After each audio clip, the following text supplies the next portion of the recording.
Hello, and you're very welcome to the first in a series of webinars that we are running to mark the 40th anniversary since the Irish Congress of Trade Unions passed a motion in 1982 in support of gay rights in Ireland. The series will reflect on the situation that was in existence for the LGBT community in terms of employment protections and discrimination that pervade most people's lives up until that time. Joining us for the first webinar is Kieran Rose, who's the co-founder of the Gay and Lesbian Equality Network, GLEN, and a trade union activist himself. Also, Dr. Patrick McDonagh, author of Gay and Lesbian Activism in the Republic of Ireland, 1973 to 1993. You're both very welcome. Hi, really lovely to be here. Patrick, can I come to you first? Could you maybe, for those people who are listening to us, maybe just kind of paint a picture of the Ireland that we're talking about up until 1982 when this motion was passed? Yeah, absolutely. And so just at the outset as well, just to say that I think it's really important that we are marking the 40th anniversary of this very important I suppose milestone in the history of LGBT plus activism in Ireland, and it's in some ways it's been perhaps overshadowed by the battle to decriminalise sexual activity between males, but there was an awful lot of lobbying and activism around the rights for LGBT workers during this period, and it was a really significant I suppose activity of the gay rights movement during that time.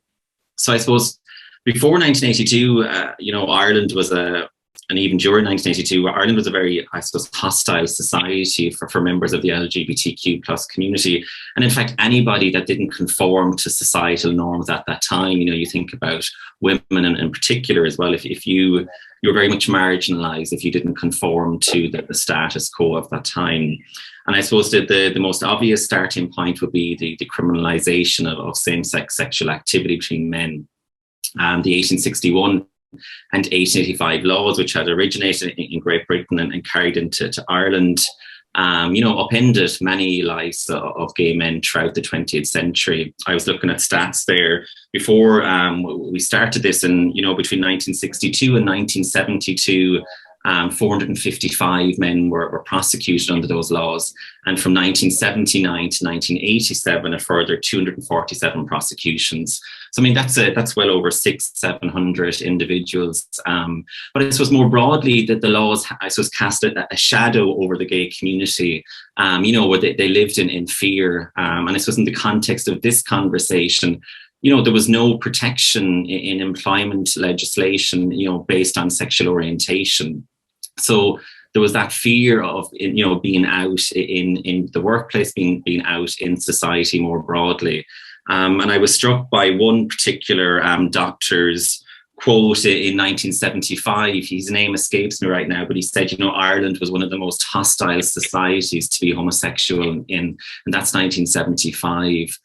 So that gives just some kind of context around the situation at that time. And Samaritans released a report in 1978, I think it was, and the percentage of suicidal calls, the highest proportion were amongst members of the homosexual community. So there's just that fear, sense of isolation as well, loneliness, and just a very difficult time. I think sometimes we can almost forget that, particularly my generation, where we're quite fortunate for the likes of, Kieran Rose and other activists who made Ireland a more inclusive and tolerant society for many of us. Obviously still a lot of work still to do, but yeah, so that's just a bit of the background, the context of the time. I think it's important to remember, I think up until, was it 1979, there was still the marriage ban in the civil service and that existed. So if you were, I think if you're a woman in particular, I think it only applied to women, that if you got married, you had to give up your job in the civil service because you were expected to be the homemaker and to stay at home and raise whatever children maybe as a result of the marriage. Kieran, you lived through this more so than we did. Yeah. I came out in 1983. That was my first foray onto the gay scene. But so you were already active on the scene and as a trade unionist. What strikes you about the time leading up to? What is it that you think best kind of gives a picture of what the situation was like for people? Well, Patrick has painted a really, good picture there, summary of what it was like at the time. The words of like hostile, fear, isolation, suicide. But I was a young person then, and there's two sides to the story. There's the horror story of the suicides, and a very weird and awful thing is that 1982 saw 3 murders of gay men, 2 that are, well known, Declan Flynn in Dublin and Charles Self in Dublin. And then not well known was John Roach in Cork.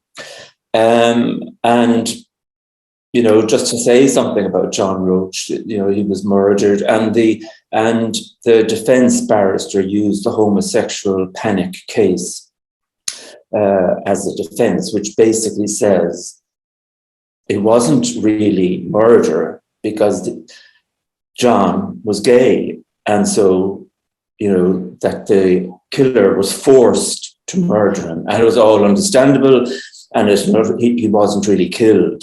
That the defendant, the accused, the murderer, was lashing out, as the barrister said, lashing out at debauchery, not killing John Roach. But I suppose make it seem as if they were doing society a favor as well. Yeah. It was, so our lives were worth more or less nothing. And then, of course, there's the whole Declan Flynn killers getting off scot-free. The next year, actually the same year, in 1983, the Supreme Court said that it was really okay for us to be criminalised. It was okay for us to be sent to jail. So that was the level of state hostility and societal hostility that we were up against, and was basically saying that, you didn't almost have a right to life or right to freedom in this country. But the other... Sorry. Go on. I suppose just on the more positive note is, that this was also the time that we were fighting back as lesbians and gay men, and we were beginning to make great progress. And we were young and dynamic and enthusiastic and full of hope and determination that we were going to change Ireland, and we were going to do our social revolution. And we weren't alone in Ireland at that time. There were the radical trade unionists, the feminist movement, and environmental movement. And so there was a whole, and the cultural revolution that was going on at the time, rock music and Irish music, Clancy and all of that kind of stuff. So it was a time of great ferment and great change and great excitement. There was no protection for somebody in employment. So if you got outed in your job, depending on the nature of your employer, you may or may not be able to keep your job. And I mean, was there any repercussion for employers who decided just to sack somebody because of their sexual orientation? No, the biggest repercussion was the trade union movement. So that if you were in a trade union in an organised workplace, you could hope that, I think, rely on the trade union to back you. I was, at the time, I was a planner in Cork County Council, and I was on temporary 6-month contracts. And in the 80s, that there was huge budget cuts and all of that kind of stuff. Like the Irish economy was a basket case at that time. So my contract had to be renewed every 6 months. So it would have been very easy for the Cork County Council not to renew my contract when I came out publicly and became a gay activist. And, that would have been a very difficult case to take, because they could have said, look, we don't have the money, we don't have the budget. But they didn't. And I had the huge, strong support of FORSA, which then was called the Local Government and Public Services Union. Okay, well, look, let's go to the point where I think it was 1981. There was a conference, the gay conference held in Cork, and out of that emerged the proposal to bring forward some kind of a motion to the trade unions. What is the background to that, Kieran? Well, the Cork Gay Collective was a group of mostly left-wing, radical, Republican, socialist gay men in Cork, about 10 or so, loose, coming and going. It was a collective. And we did up a manifesto leading into the first National Gay Conference in Cork, which in 1981, which we were also one of the key organisers of it. So in, drawing up the manifesto, I'm coming from a left-wing background, and a lot of us were involved. I was involved in my union at that stage, and people like Arthur Lee, had been involved in the union in London when he was over there. So it was like, it was inevitable, and like that we would place our demands within the trade union framework. That as workers and as people who were aware of our rights and aware of the history and the role of the trade union movement, it was obvious that we would see it as an ally. And it was obvious equally that we would highlight the issue of the workplace, that if you're not happy in your work, if you're fearful in your work, if you're not out at work, it's an incredibly circumscribing thing on your life. Like it's, fear comes in again. If you're not out at work, you're always fearful that you're going to say something, that I was in the George last night or something. Or you're fearful that someone will say, oh, I saw you coming out of X bar, which is known as a gay bar or something. So we just targeted, prioritized the trade work with the trade union movement, and we held a workshop at the first National Gay Conference, which was held in Connolly Hall, Cork, which was SIPTU's headquarters in Cork. And the kind of the motions that came out of that workshop set the strategy and the programme for our work over the next 10 years or so. So everything, in a sense, flowed from that it set out the need for unfair dismissals, sexual orientation being included in that, employment equality legislation, and so on. I come in there quickly. Yeah, I'm going to ask you to. Yeah, just to add, so Kieran, you might recall this as well, but so one thing about the Irish Gay Rights Movement at that time, it was very aware of events taking place outside of Ireland as well. So in 1980, the National Gay Federation held its first annual Congress in Dublin, and an individual by the name of Ian Dunn from the Scottish Homosexual Rights Group came over, and he gave an address to the National Gay Federation, and he spoke about the John Sanders case. And Kieran, you might be familiar with this. It had quite a lot of influence, I think, in efforts in Ireland as well. He was working at the National Camps Association in Scotland, and he had been dismissed in 1979, I think it was. I think the verb they used was he was after indulging in homosexuality, which was considered totally unacceptable at the time. So he lost his job in the National Camps Association, and the Scottish Homosexual Rights Group recognised that they needed to get the trade union movement involved in the gay rights campaign. So I think that certainly had a big influence. And after that particular Congress in Dublin, the National Gay Federation sent out a questionnaire to 28 unions, basically seeking to see would they support decriminalisation, and would they also support amending employment legislation to include sexual orientation. 10 returned the questionnaire, but only 6 completed it. And 5 of those said, yeah, they would be, but 1 was uncertain. And this was quite unusual, because the trade union that said they were uncertain about whether or not they'd support it was the Irish Federation of University Teachers, because in November 1980, Kedar Asmala and David Norris had succeeded in getting a motion passed by 2-to-1 majority amongst delegates to support the amendment of employment legislation and decriminalisation. But for whatever reason, the executive board of the Irish Federation of University Teachers overturned that decision. They said it was based on their belief that the original results in November 1980 weren't representative of the entire trade union. And I think, Kieran, that certainly influenced one of the reasons as well that Ian Cork responded. I think you in particular wrote to the Irish Congress of Trade Unions in 1981, condemning that decision of the Irish Federation of University Teachers and calling on the ICTU to host an event about gay rights at that Congress. So I think that connection was there as well, about the fact that one trade union had undemocratically gone against the will of its members, and it certainly annoyed, I think, the likes of yourselves and the Cork Gay Collective and activists in Dublin as well. Yeah, there was a motion passed at the First National Gay Conference condemning IFUT, as we call it, the Irish Federation of University Teachers. And again, it's bizarre. It's one of the great things of the trade union movement, is that the trade union movement was the lesbian and gay people's greatest supporter in Ireland in the awful 1980s.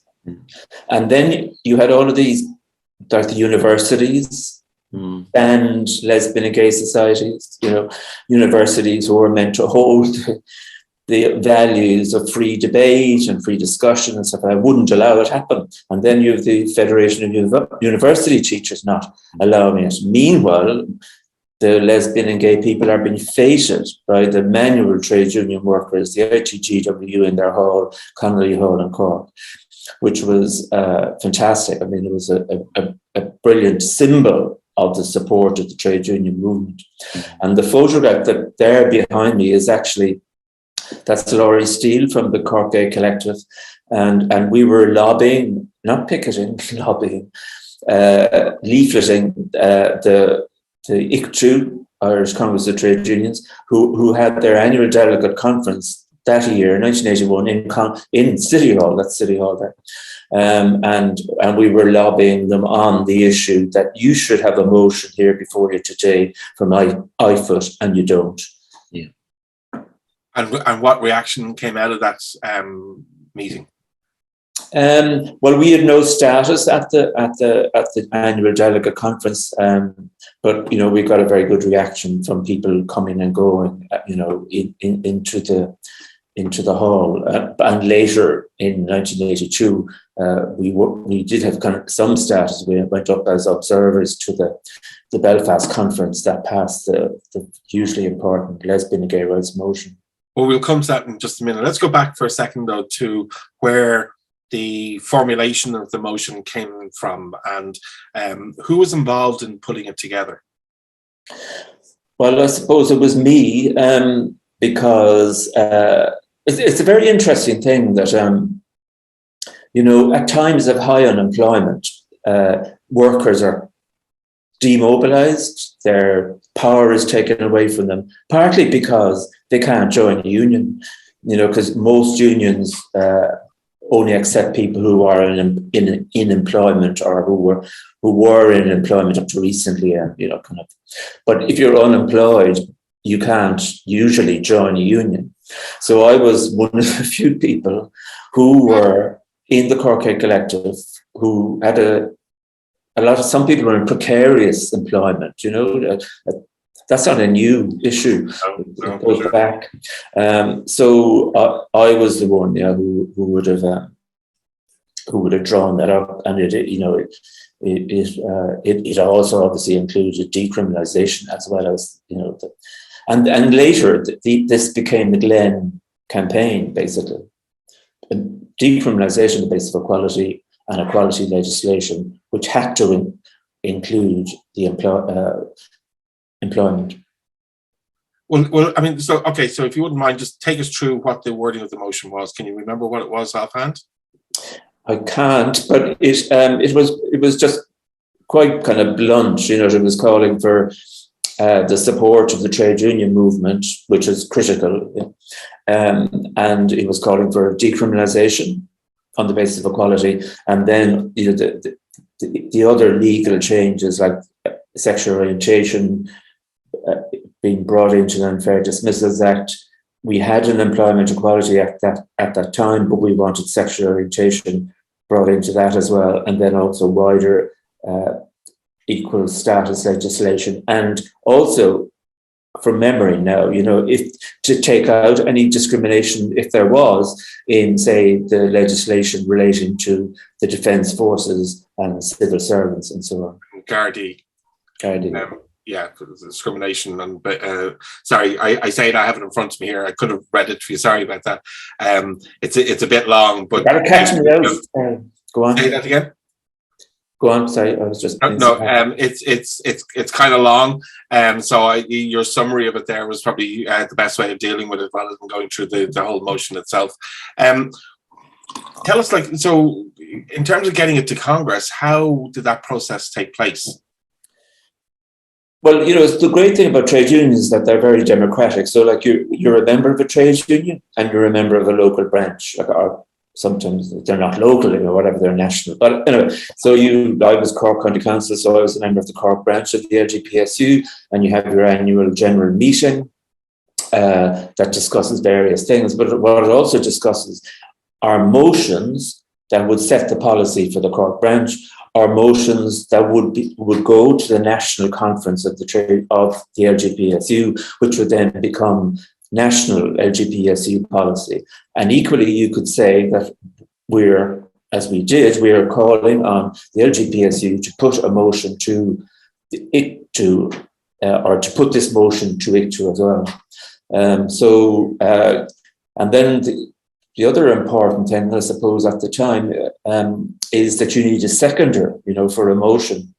And so I could propose it, but very importantly, I needed a seconder. And in those days, that wasn't easy to get a seconder. So it was a straight woman, Tricia Tracy, who was a colleague planner, who seconded it and spoke at the meeting in Cork, and she lived outside of Cork, so it was came up at night and all that kind of stuff. And the motion was passed with just one person speaking against it. Oh, that's interesting to hear. That's good to hear. It moved on from there then. So it's not that you bring it forward; it's that the excuse me, the union puts it forward to ICTU Congress. Did anybody speak on the motion when it was proposed at Congress? But maybe just to go to the one of the Cork branch then presented that motion to the annual delegate conference of the LGPSU, which I think was held in Tralee. Yeah. And that there was a big kind of essentially eccentric group of older men delegates from the Limerick branch. And you speak against, I met them later on when I was going to annual conferences, and they speak against all the progressive motions, for travellers, for women's rights, for gay rights and stuff like that. And I suppose you could say they were kind of harmless, they were kind of people, they were treated as kind of like long-time activists in the union and were kind of like patronised rather than taken seriously. But they spoke very colourfully in Tralee, and they said how they had a love affair with the union and stuff like that. And Tom Bogue, who was a huge figure in the trade union movement at that time, was president of the LGPSU, was a Cork person, worked with me in Cork County Council, and they said how they had a love affair with the union and a love affair with Tom Bogue, and that if Cork had problems with homosexuality, they should bring it back and keep it quiet. And I think Tom Bogue was really important, I think, at that conference as well, because he spoke up after that particular Limerick delegate had said what he said, and Tom Bogue said, listen, we've a recognised oppressed minority here, and as trade unionists we need to come out and support it.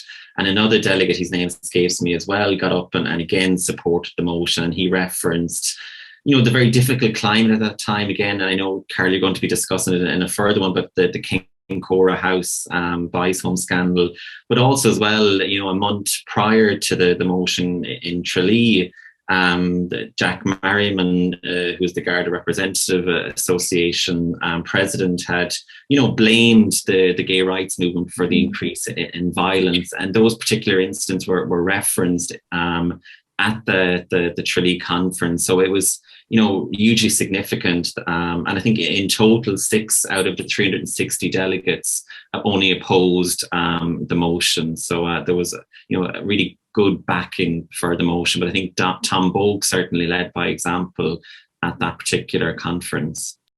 Okay, that we had them there. Just go back for a second. You mentioned that from the Garda Representative Association, and they blamed the gay rights movement on the increase in violence. What were they talking about? Who knows? Yeah, good question, Carl. Who knows? So it was at a piece. It was at a conference in Ennis. I suppose, bearing in mind, April 1982 were a few months after the brutal killing of Charles Self. 1,500, I think, gay men were targeted by police as part of that investigation, lives ruined potentially as well. But it's also taking place within the context of the anti-amendment campaign as well, which was, generating a lot of news at the time. But for whatever reason, anyways, Jack said that, that the increase in crime was a direct result of pro-abortionists was the term he used, and those demanding gay rights. So, that I think those comments at that time as well were particularly traumatic for the gay community because, as I said, they were being scapegoated here by an influential member, and after the Charles Self, it didn't instill any great confidence, I think, within the gay community that the police. And actually, I think in 1982, something that only came out in 2019. A member of An Garda Síochána was actually dismissed because he was homosexual, and it only came out recently, and that wasn't tolerated at that time. But again, there was no laws existed. So I think 1982, 1983 are particularly challenging years. I think that's again why the local government, the public service union coming out in support was so crucial at that time, when there were so few others willing to stick their head above the parapet and actually say, yeah, we support decriminalisation, we support amending the legislation to include sexual orientation. Kieran, we get to the point where we're at Congress and the motion is brought forward. I asked you this earlier, did anybody speak on the motion ahead of the motion? Well, the proposer spoke on it, but there was no opposition to it at Congress. In Belfast, so it passed. But I suppose you could say that maybe there was a lack of enthusiasm or something like that. But it passed, so that was the most important thing.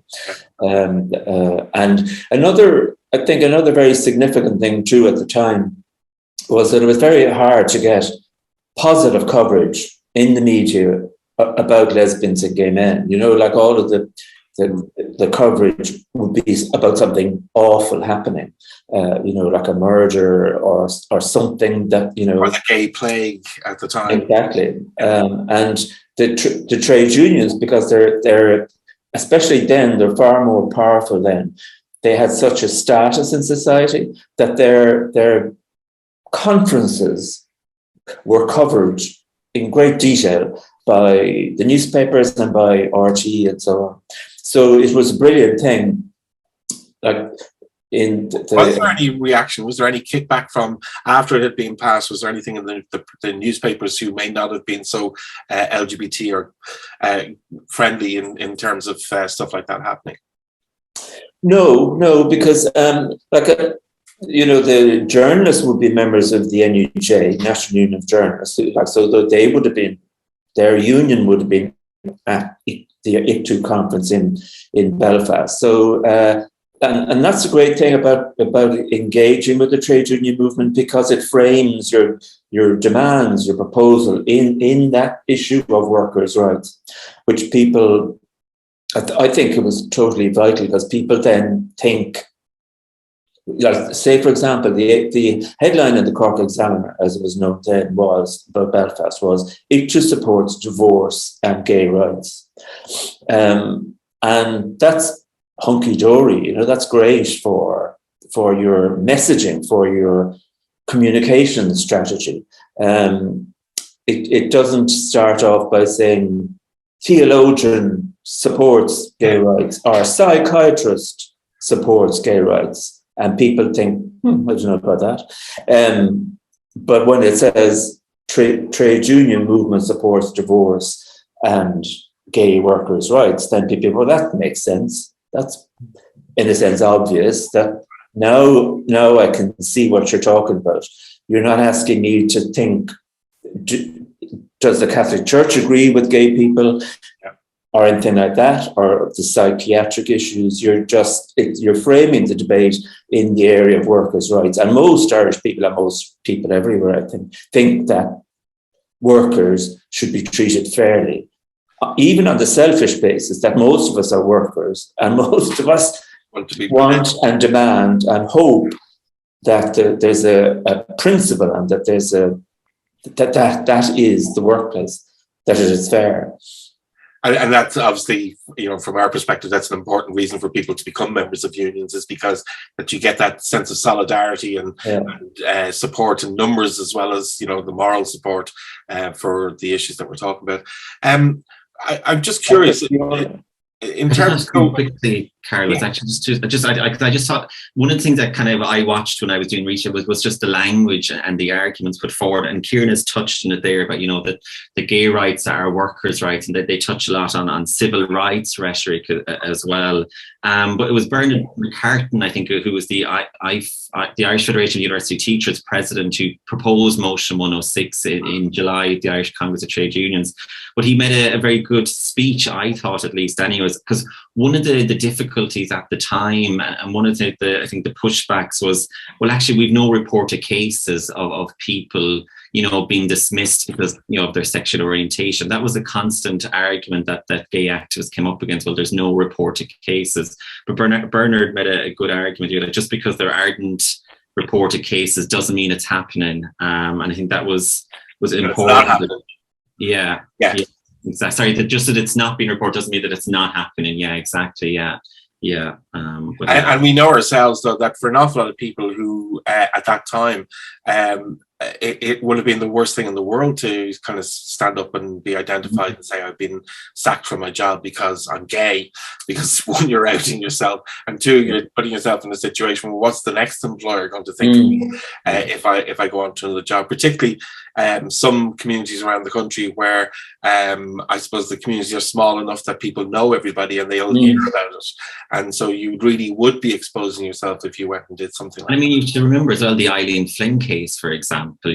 She lost her case in the High Court when she, for being dismissed for having birth or giving birth to a child outside of wedlock. So, it just was the culture in society at the time. Like she lost her case, and the judge said, well, actually, there's an expectation as a teacher that you need to, be a good example to students and so on. And she lost out. Yeah.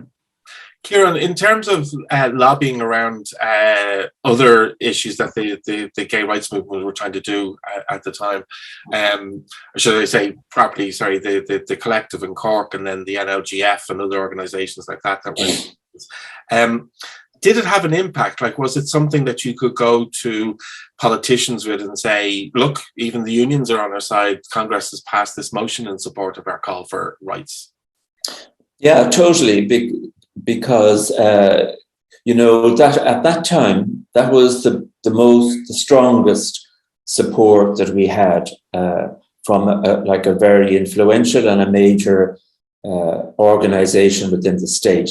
We had the support of the Irish Council for Civil Liberties and from student union organisations.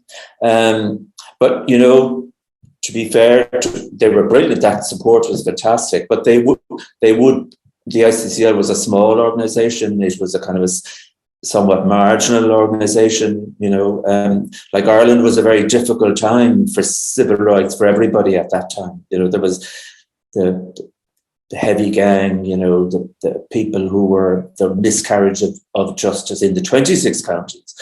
People who, Republicans, socialists, whatever, who were beaten up and framed and all sorts of things. So those were difficult times, but the trade union movement was the critical major support that we had, and it did a huge amount, I think, to help frame the debate. And of course, we began to use it, that support, when we went to Sylvia Meehan, who was then the head of the Employment Equality Agency, and said, then we would say, look, and the trade unions are supporting us in our proposal that sexual orientation be included within the remit of your organisation. And Sylvia is a great example of those supporters at the time. Instead of the people, sometimes they use any excuse, to say, I'm sorry, I can't support you. It's not part of my statutory remit, blah, blah, blah. But no, she took it up and took a risk, because the right wing in Ireland at the time targeted you in your job. if they didn't. I think that's one of the things that people who weren't around at the time forget, is that actually just identify even as being gay was almost to be seen as subversive in a way, because you must be left-leaning if you're gay, you must be progressive, you must be looking to change the state.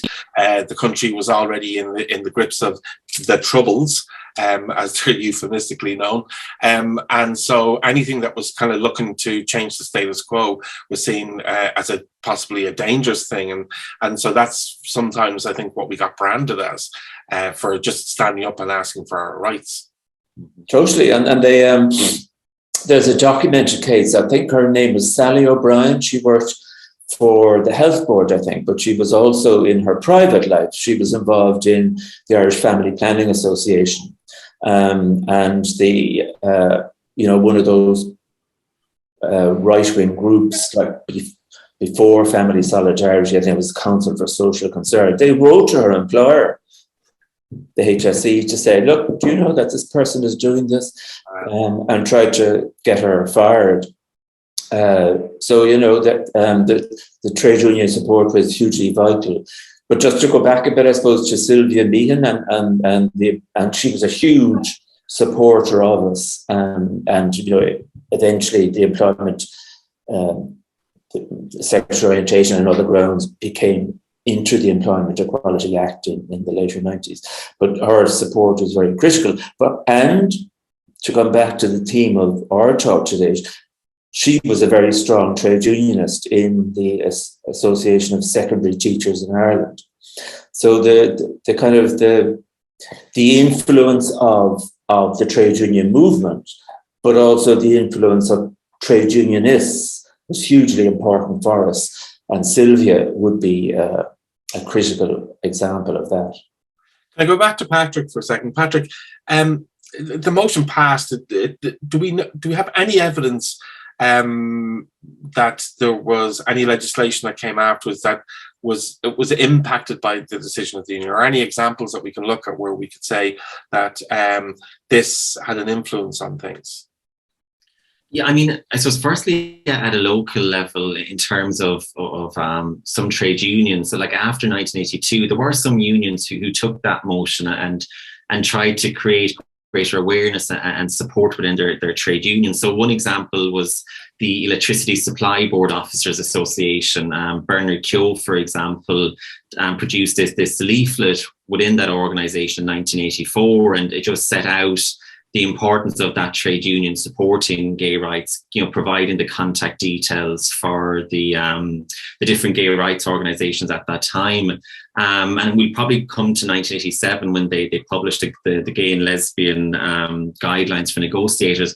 But in terms of the legislative framework, I mean, 1993, I think is crucial with, I think it was Minister Mary O'Rourke at the time, Kieran, she included an amendment to the Unfair Dismissals Act to include sexual orientation. And I think that somewhat went under the radar in 1993 because, of course, they decriminalised sexual activity between males.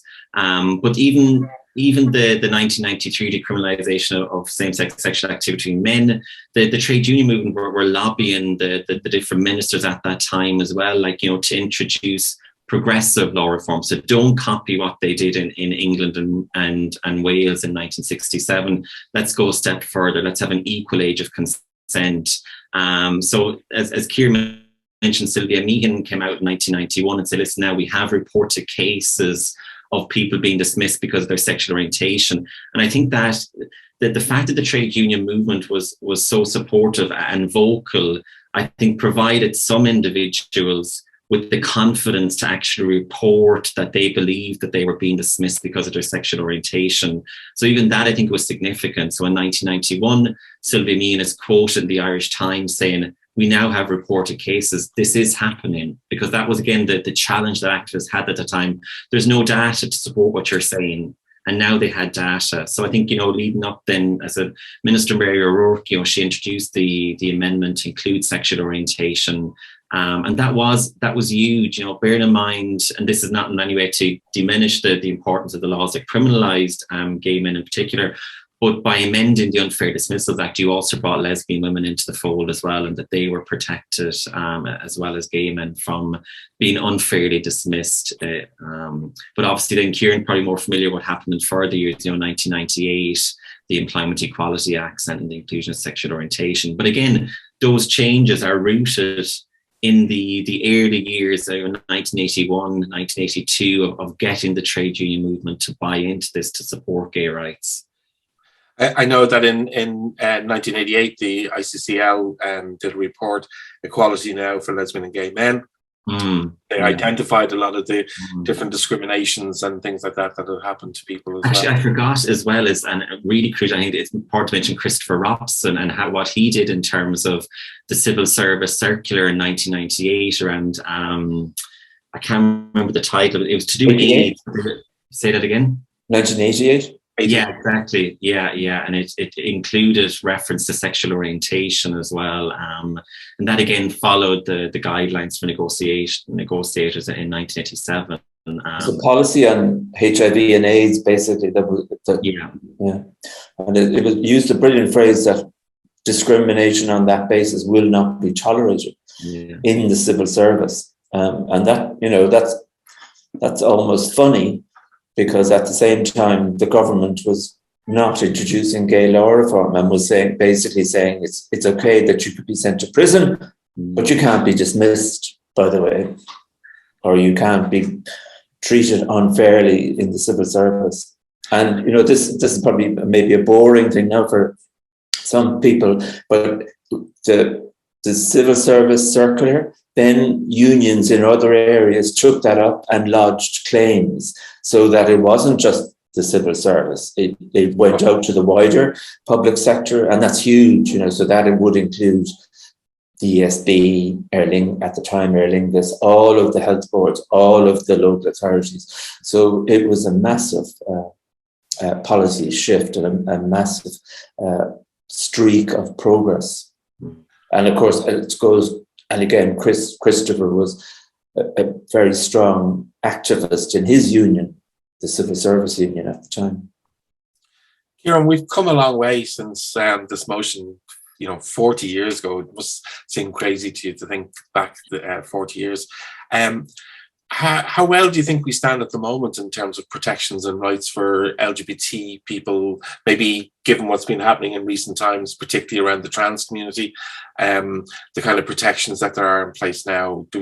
Are we there? Is it done? Is your work finished? Is there still more to be done?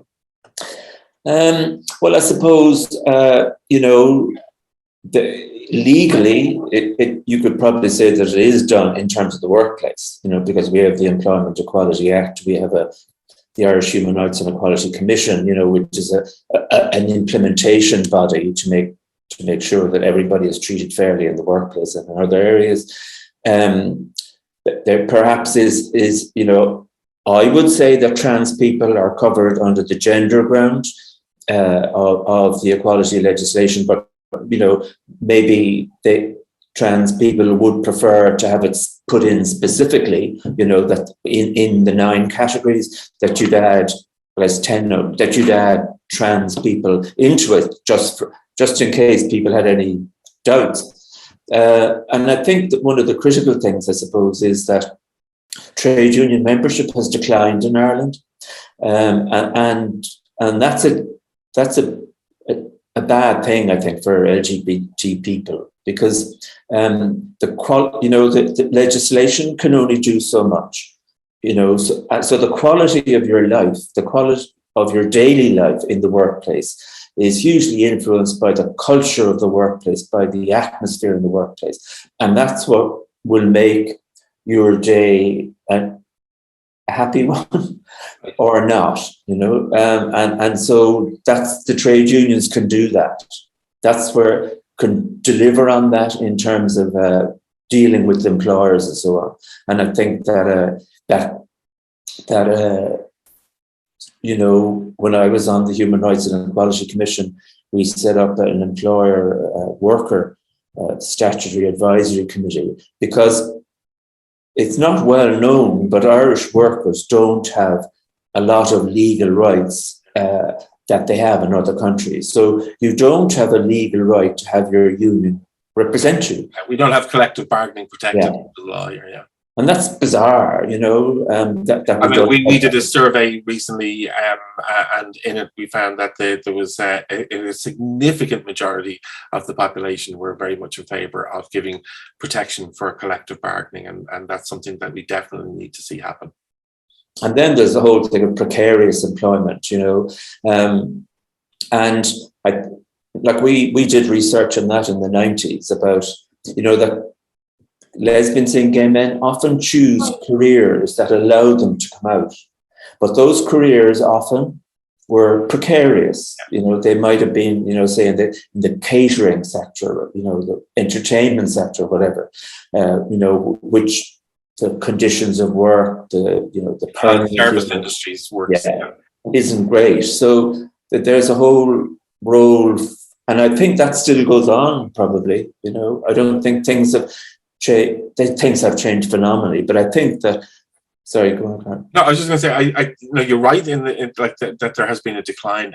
It's interesting to see that in recent times in the United States there's been a 60% increase in the amount of action to have union representation recognised by employers, but it is mostly in the precarious sector that as you pointed out, and disproportionately, you're right, it is members of the LGBT community who work in those sectors and who are directly affected by them.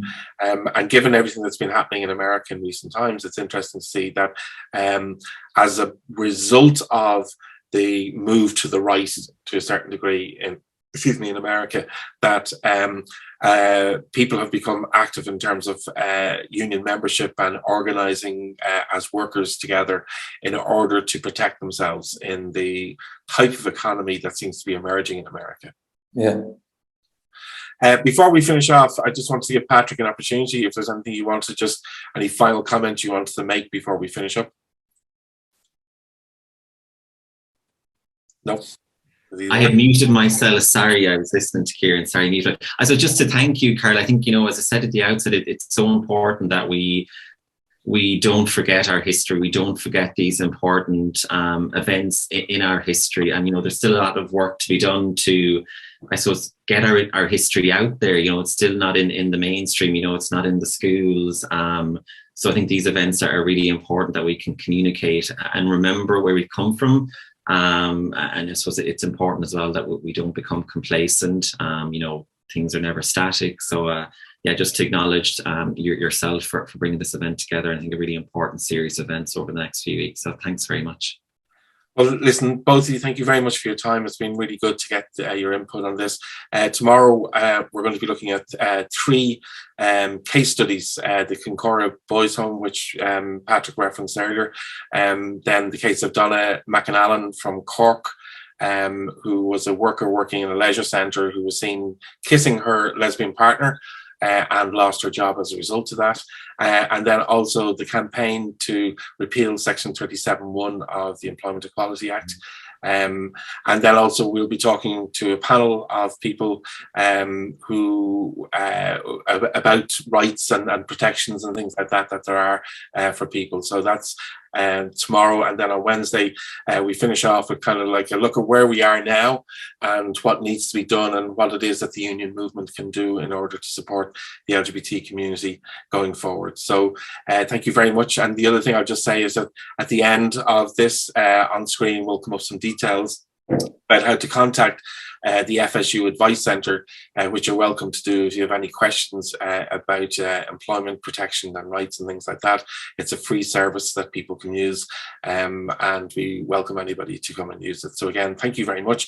Wish you both a very happy Pride. So I hope to see you out over the weekend.